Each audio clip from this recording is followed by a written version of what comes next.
कभी सोचा है कि दुनिया के कुछ सबसे कामयाब लोग वो हैं जो कभी कॉलेज से पास ही नहीं हुए?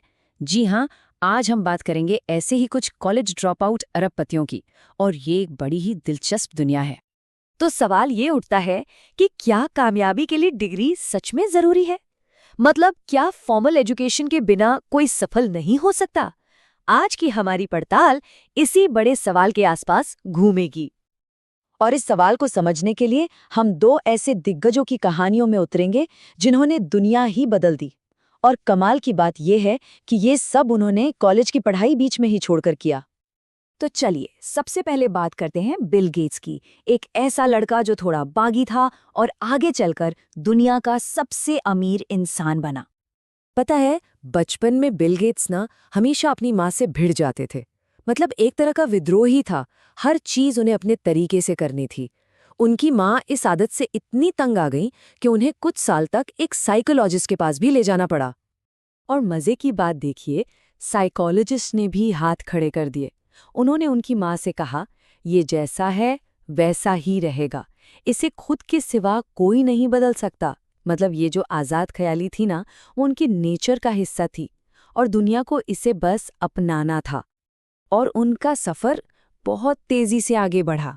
देखिए, स्कूल में प्रोग्रामिंग शुरू की, फिर एक छोटा सा डेटा वेंचर चलाया, और फिर क्या, दुनिया की टॉप यूनिवर्सिटी में से एक हार्वर्ड को छोड़कर अपनी कंपनी शुरू कर दी। कमाल है। तो देखिए, गेट्स सिर्फ एक कॉलेज ड्रॉप आउट नहीं थे। उन्हें लेक साइड जैसे एक जबरदस्त स्कूल में एक बेहतरीन शुरुआत मिली। सोचिए, उस जमाने में इतनी कम उम्र में कंप्यूटर का एक्सेस मिल गया। और ये विडंबना देखिए, जिस कंपनी ने उन्हें रूल्स तोड़ने के लिए बैन किया था, बाद में उसी कंपनी ने उनके टैलेंट को पहचाना और उन्हें काम पर रख लिया। और फिर आया वो turning point. Popular electronics magazine के कवर पर उन्होंने देखा ऑल्टेयर 8800। गेट्स और एलन को तुरंत समझ आ गया कि अगर ये मौका उन्होंने नहीं पकड़ा तो कोई और पकड़ लेगा। बस यही वो चिंगारी थी जिससे माइक्रोसॉफ्ट का जन्म हुआ। और उनका वो फैसला कितना सही साबित हुआ, अंदाजा लगाइए।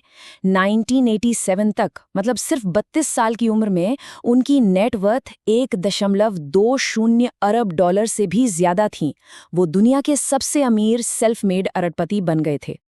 तो ये थी बिल गेट्स की कहानी।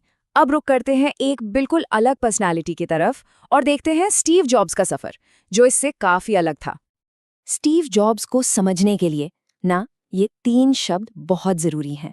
एक तरफ उन्हें ये एहसास था कि उनके असली माँ बाप ने उन्हें छोड़ दिया था, लेकिन दूसरी तरफ जिन माँ बाप ने उन्हें गोद लिया, उन्होंने ये महसूस कराया कि वो चुने हुए और खास हैं।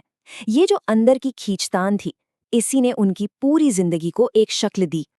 हाँ, पर जॉब्स अकेले नहीं थे। उनकी कामयाबी का एक बहुत बड़ा क्रेडिट जाता है स्टीव वोज़नियाक के साथ उनकी पार्टनरशिप को। मतलब जॉब्स के पास विजन था, वो सपने देखते थे, और वोज़नियाक वो जीनियस थे जो उन सपनों को असलियत में बदल देते थे। बिल्कुल एक परफेक्ट जोड़ी। और जॉब्स की कहानी को उस जगह के बिना समझना नामुमकिन है जहां वो पले बढ़े। 1970 के दशक की सिलिकॉन वैली, वो एक जादुई जगह थी सच में। एक ऐसा माहौल था जहां हवा में ही टेक्नोलॉजी, इनोवेशन और रिस्क लेने का कल्चर था। बिल गेट्स से बिल्कुल अलग जॉब्स का रास्ता सीधा साधा नहीं था। उन्होंने कॉलेज छोड़ा, फिर एक वीडियो गेम कंपनी में नौकरी की और फिर खुद को खोजने के लिए भारत आ गए।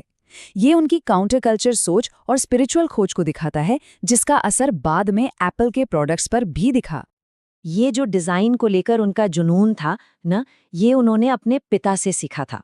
उनके पिता एक परफेक्शनिस्ट कारीगर थे। उनका मानना था कि अगर कोई अलमारी बना रहे हो तो उसका पिछला हिस्सा भी उतना ही सुंदर होना चाहिए जितना सामने वाला, भले ही उसे कोई ना देखे। और यही सोच, यही फिलॉसफी जॉब्स ने एप्पल के हर प्रोडक्ट में डाली।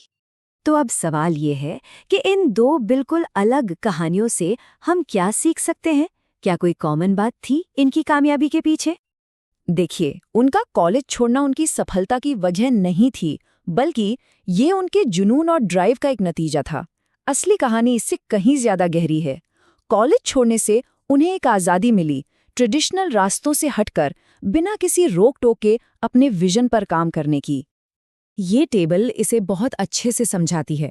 एक तरफ बिल गेट्स थे, जिनका स्किल सॉफ्टवेयर और लॉजिक में था। दूसरी तरफ स्टीव जॉब्स, जिनका फोकस विजन और डिजाइन पर था। दोनों के पास कमाल के पार्टनर्स थे जो उनके स्किल्स को पूरा करते थे। गेट्स ने यह समझा कि सॉफ्टवेयर ही भविष्य है, और जॉब्स ने यह देखा कि टेक्नोलॉजी को खूबसूरत और इंसानी बनाया जा सकता है। तो आखिर में उनकी कामयाबी की कहानी इन कॉमन धागों से ही बुनी है। दोनों में अपने काम को लेकर एक जबरदस्त जुनून था, दोनों के पास सही पार्टनर थे, और दोनों ही सही समय पर सही जगह पर थे, एक ऐसे दौर में जब टेक्नोलॉजी दुनिया को बदलने जा रही थी। और सबसे ज़रूरी बात, उन्हें अपने आइडियाज़ और विजन पर अटूट विश्वास था। और ये सब हमें एक आखिरी सवाल पर लाकर खड़ा करता है। सोचिए, आज की इस हाइपर कम्पिटिटिव दुनिया में जहां एजुकेशन और डिग्री पर इतना जोर है, क्या बिल गेट्स और स्टीव जॉब्स जैसे दो कॉलेज ड्रॉपआउट्स फिर से इतिहास रच पाते? ये सोचने वाली बात है ना?